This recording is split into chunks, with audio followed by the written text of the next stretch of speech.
Let's talk about something that sends a shiver down every investor's spine: market crash. They can feel like a financial apocalypse, but what if I told you that market crashes don't actually destroy wealth? Panic does. Every major downturn in history has split investors into two groups. The first group exits in fear, locking in their losses and watching from the sidelines. The second group quietly stays invested, weathers the storm, and emerges stronger on the other side. Today, our goal is to build a crash-proof mindset, ensuring you don't become your own worst enemy when the pressure is on. So why do crashes feel like the end of the world? It comes down to our survival instincts. When the market plummets, your brain's alarm system goes off. It screams danger and triggers a fight or flight response, just as if you were facing a real, immediate physical threat. The problem is, investing risk is a long-term game, not a short-term emergency. This mismatch between our ancient brain wiring and modern financial markets is what leads to catastrophic decisions made at the worst possible time. Understanding this biological reaction isn't just interesting trivia. It's a core part of defensive investing. It's about recognizing that the urge to sell everything is a primal impulse, not a rational financial strategy. Let's zoom out and look at the historical reality of market crashes. It's funny, every single crash feels completely unique and unprecedented while it's happening. We tell ourselves this time is different, but when you look back, every recovery looks almost identical in hindsight. The stock market has survived world wars, devastating pandemics, political chaos, and complete financial meltdowns. The data is clear. Crashes are temporary interruptions in a long-term upward trend. But the decision to exit the market in a panic, that can be permanent. You sell at the bottom, and then you're faced with the impossible question of when to get back in.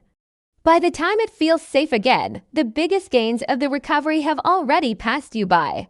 This brings me to the single most important rule that will save your portfolio during a downturn.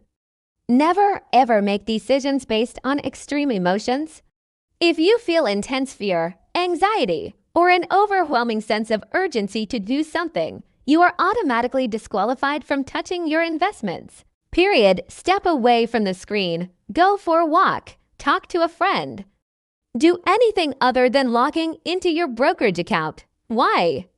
Because good, sound investing decisions are almost always boring. They are systematic, planned, and unemotional. They feel that way in good times, and they should feel that way even during chaos. The moment your heart starts racing, you've lost your edge as a rational investor. So, what should you actually do when the market is in a freefall? Here's a simple, step-by-step game plan. First, and this is crucial, stop watching the daily market news. The constant red numbers and sensational headlines are designed to trigger your panic response. Turn it off. You are not a day trader. Step 2. Stick to your plan.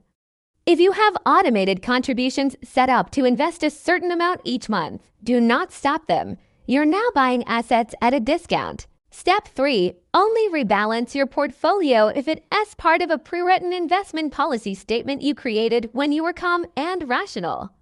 The key takeaway is this: market crash reward systems, not improvisation. Your disciplined plan is your best defense.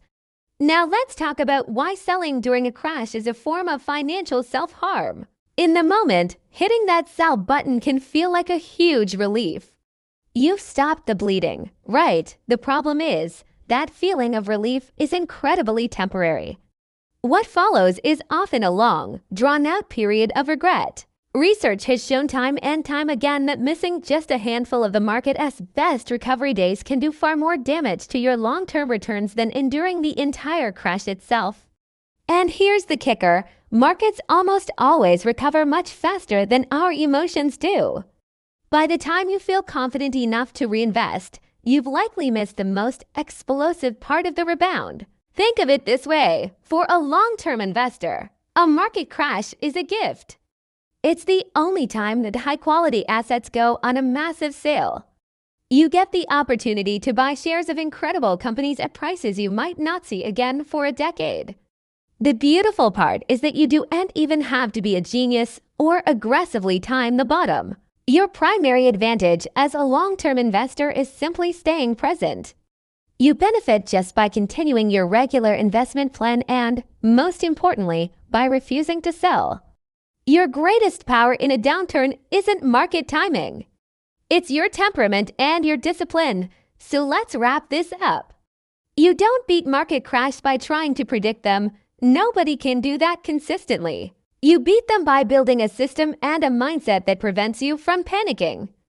It's about choosing discipline over fear and logic over emotion. Your future self, the one who will be enjoying the returns from a fully recovered portfolio, will thank you for the courage you show today. If you're committed to this journey and choosing to stay invested, let me know by commenting "Stay invested" down below. It's a great way to hold yourself accountable. Thanks for watching, and if you found this helpful, please give this video a like and subscribe for more content to help you protect your financial future.